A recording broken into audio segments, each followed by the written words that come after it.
The 50th chapter of the book of Genesis. And Joseph fell upon his father's face and wept upon him and kissed him.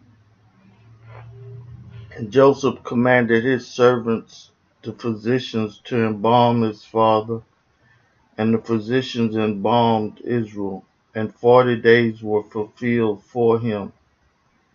For so are fulfilled the days of those which are embalmed. And the Egyptians mourned for him 60 days. And when the days of his mourning was past, Joseph spake unto the house of Pharaoh, saying, If now I have found grace in your eyes, speak, I pray you, in the ears of Pharaoh, saying, My father made me swear, saying, Lo, I die in my grave which I have digged for me in the land of Canaan. There shalt thou bury me. Now therefore let me go up, I pray thee, and bury my father, and I will come again. And Pharaoh said, Go up and bury thy father according as he made thee swear. And Joseph went up to bury his father, and with him went up all the servants of Pharaoh, the elders of his house, and all the elders of the land of Egypt, and all the house of Joseph, and his brethren, and his father's house. Only their little ones and their flocks and their herds they left in the land of Goshen. And there went up with him both chariots and horsemen, and it was a very great company. And they came to the threshing floor of Atad, which is beyond Jordan, and there they mourned with a great and very sore lamentation. And he made a mourning for his father 7 days. And when the inhabitants of the land, the Canaanites, saw the mourning in the floor of Atad, they said, This is a grievous mourning to the Egyptians. Wherefore the name of it was called Abel Mizraim, which is beyond Jordan. And his sons did unto him according as he commanded them.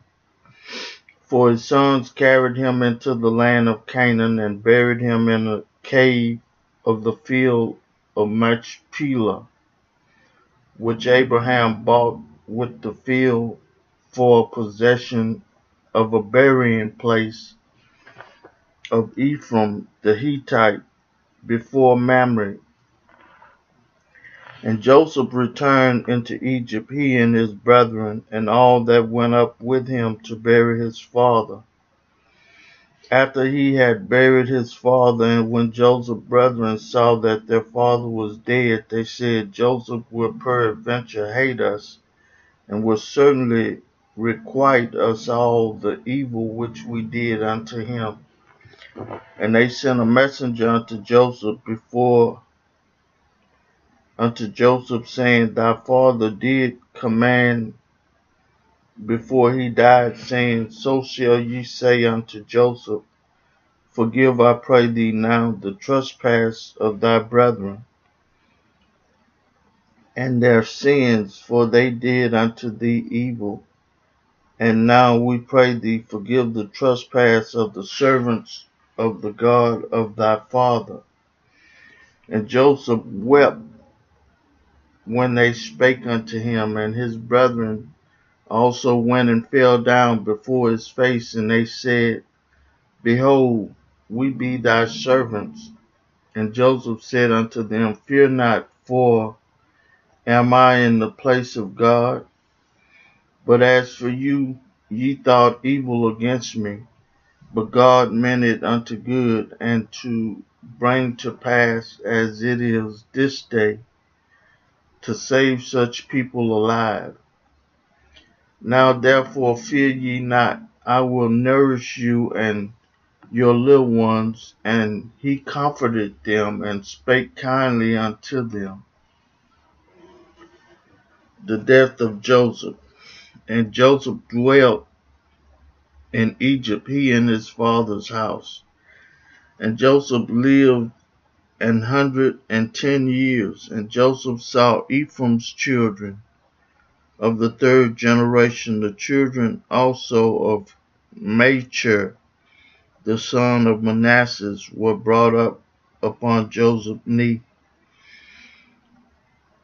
And Joseph said unto his brethren, I die, and God will surely visit you and bring you out of this land unto the land which he sware to Abraham, to Isaac, and to Jacob.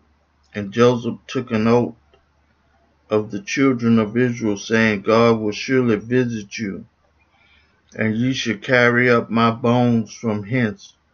So Joseph died, being 110 years old, and they embalmed him, and he was put in a coffin in Egypt.